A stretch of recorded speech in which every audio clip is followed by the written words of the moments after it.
कहिलेकाहीँ राजनीतिमा यस्ता कथाहरू बन्छन् नि जुन सुन्दा ठ्याक्कै कुनै फिल्मको स्क्रिप्ट जस्तो लाग्छ। हो, आज हामी यस्तै एउटा राजनीतिक कथाको चर्चा गर्दैछौँ, त्यो पनि हिमालयको देश नेपालमा घटिरहेको एउटा एकदमै रोचक घटनाक्रमको बारेमा।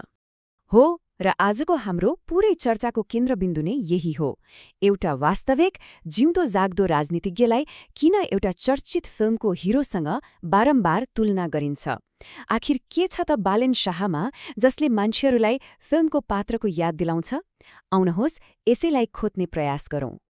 अब बालेनको कथामा डुब्नुभन्दा पहिले यो नायक फिल्म के हो थोरै बुझिहालौँ।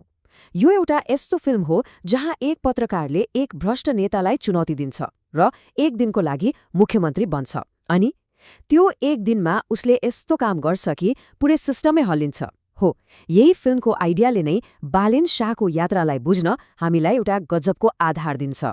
ल, अब लागौँ बालेन शाहको परिचयतिर। आखिर को हुन् त उनी? राजनीतिमा आउनुअघि के गर्थे? कसरी एउटा र्यापर र इन्जिनियर देशको राजनीतिको केन्द्रमा आइपुगे? बालेन शाहको व्यक्तित्वमा एउटा गजबको मिश्रण छ जसले उनलाई अरूभन्दा बिल्कुलै फरक बनाउँछ। एकातिर उनी एक कलाकार हुन्, एक र्यापर जसले आफ्नो गीतबाटै सिस्टममाथि प्रश्न उठाउँथे, भ्रष्टाचारको विरोध गर्थे। अर्कोतिर उनी एक प्राविधिक व्यक्ति हुन्, एक स्ट्रक्चरल इन्जिनियर जसलाई सहरको पूर्वाधार कसरी बनाउने भन्ने ज्ञान छ। यही कलाकारको विद्रोही आवाज र इन्जिनियरको प्राविधिक दिमागको कम्बिनेसनले नै उनलाई जनताको नजरमा, विशेष गरी यथास्थितिबाट वाक्क भएकाहरूका लागि एउटा बलियो विकल्प बनाइदियो। 2022मा जब उनी काठमाडौँको मेयरको लागि उठे, तब जे भयो त्यो अनौठो थियो। उनको चुनावी अभियान मात्र रहेन, यो त एउटा सांस्कृतिक लहर, एउटा क्रेजमा परिणत भयो। यो क्रेज कस्तो थियो भने उनको हरेक कुरा स्टाइल बन्न थाल्यो। उनले लगाउने चस्मा, बालेन चस्मा। उनले लगाउने कोट, बालेन कोट। अनि उनको दारीको स्टाइल, बालेन दारी। मतलब उनी एक राजनीतिज्ञ भन्दा पनि बढी एउटा फ्यासन आइकन जस्ता बने। र यो कुरा कति गहिरोसम्म पुगेको थियो भन्ने कुरा एक स्थानीय नायीको अनुभवले प्रश्न पार्छ। उनले भनेअनुसार युवाहरू पसलमा आएर मलाई बालेन शाहको जस्तै दारी बनाइदिनुस् भन्न थाले। सोचौं त, यस्तो सायद पहिलो पटक भएको थियो होला जब नेपाली युवाहरू कुनै फिल्म स्टारको नभएर एक नेपाली राजनीतिज्ञको स्टाइल कपी गर्न चाहिरहेका थिए। अब यो क्रेजलाई एउटा सानो आँकडामा हेरौँ न। काठमाडौँको एउटै चस्मा पसलले केही दिनमा 150 वटा भन्दा बढी बालेन चस्मा बेच्यो। यो सानो कुरा होइन, यसले उनको लोकप्रियता कति चुलिएको थियो भन्ने देखाउँछ। र हो, यही सांस्कृतिक क्रेजलाई उनले राजनीतिक शक्तिमा बदले र स्वतन्त्र उम्मेद्वारको रूपमा काठमाडौँको मेयर पदमा एक शानदार र आश्चर्यजनक जित निकाले। ल, मेयर त बने, तर त्यसपछि के भयो? अब उनको कार्यकालको सबैभन्दा चर्चित र सायद सबैभन्दा विवादास्पद पाटोतर्फ लागौं।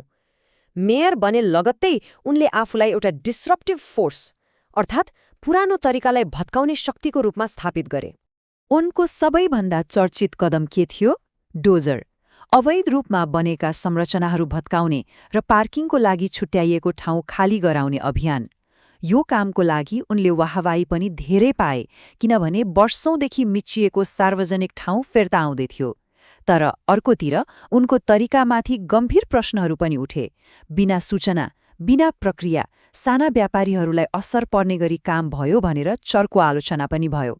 र यो डोजर अभियान एउटा घटना मात्र थिएन, यो त उनको काम गर्ने शैलीको एउटा सानो झलक मात्र थियो।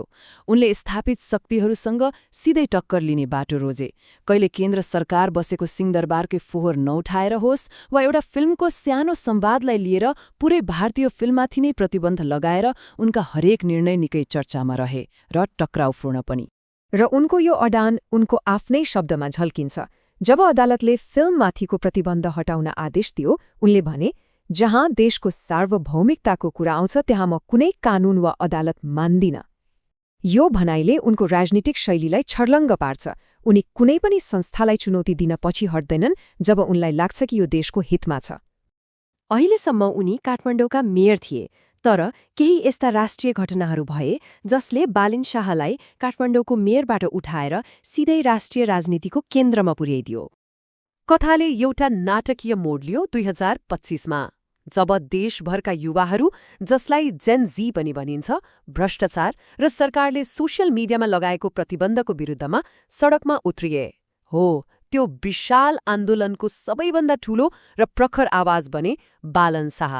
त्यो आन्दोलनले ल्याएको राजनीतिक तरङ्गको नतिजा हेर्नुहोस्। 2026को चुनावमा झापा 5, जुन 4 पटकका प्रधानमन्त्री केपी शर्मा ओलीको गढ मानिन्थ्यो, त्यहाँ बालेन शाहले 68,000 भन्दा बढी भोट ल्याएर चुनाव जिते। ओलीको भोट जम्मा 18,000।